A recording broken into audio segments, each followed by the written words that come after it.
The People's Republic of China has never had a female president, nor have any women served on the Standing Committee, where all key decisions about running the country are made, since the party came to power in 1949. The next rundown, the 25-member Politburo, currently has only 2 female members, both of whom are due to retire this year. China's lack of female leadership is made all the more stark by the contrast with Hong Kong and Taiwan, both of which are run by women. Carrie Lam took office as first female leader in Hong Kong, a former British territory now part of China, in July. In Taiwan, a self-governing island China views as a breakaway province, Tsai Ing-wen was elected as its first female president in early 2016. Other countries in the region, South Korea, Thailand, Myanmar, Singapore, have also all had women leaders. The founding father of the People's Republic, Mao Zedong, famously proclaimed that women hold up half the sky, so why, 4 decades after his death, are there still so few high-level female politicians in China? Discriminatory policy. Although China's constitution enshrines gender equality, discrimination remains widespread, according to analysts. Current retirement policy requires female public servants stop working up to 10 years earlier than men. For government employees, including those at state-owned enterprises, the mandatory retirement age for men is 60, while women retire at 50 or 55. Some experts argue this age gap perpetuates perceptions women are physically unable to work as long as men and discourages employers from hiring women for long-term positions.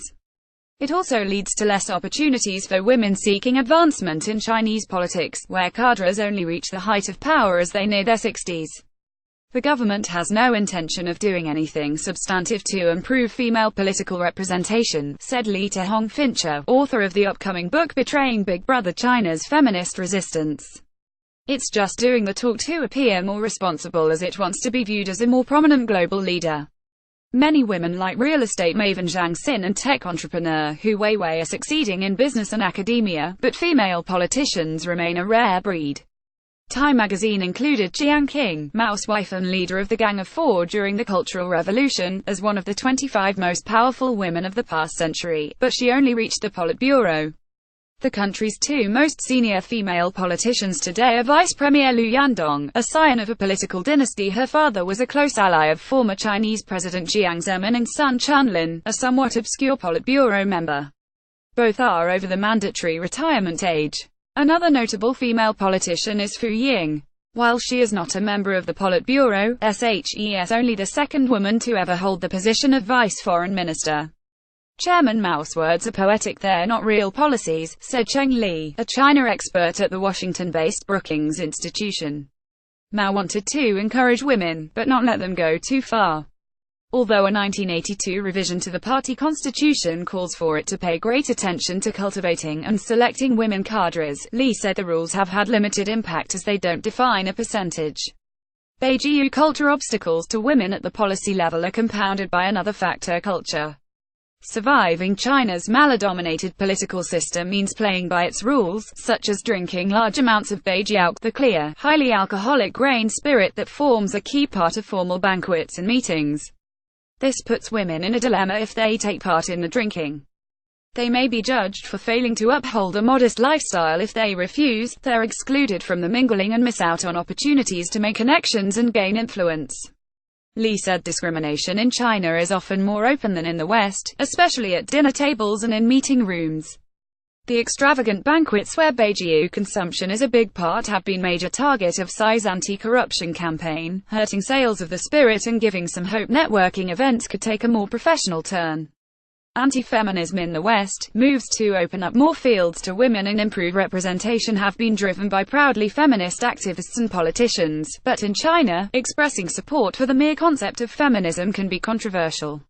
Last year, state-run news agency Xinhua published an opinion piece criticizing Taiwanese President Tsai's extremist style, because she was unmarried. As a single female politician, she does not have the emotional burden of love, of family or children.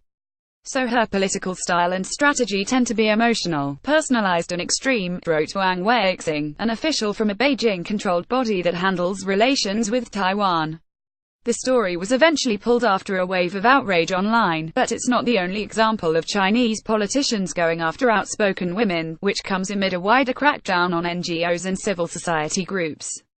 In 2015, 5 Chinese feminist activists were detained and accused of picking quarrels and provoking trouble after they attempted to organize a campaign against sexual harassment on public transport.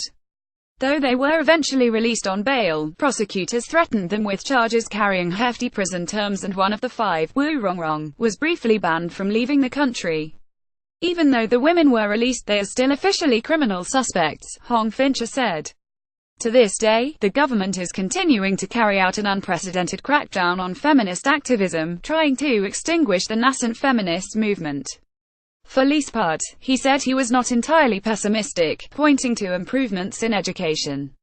However, he added, "We might not see any significant change in the next 5 to 10 years.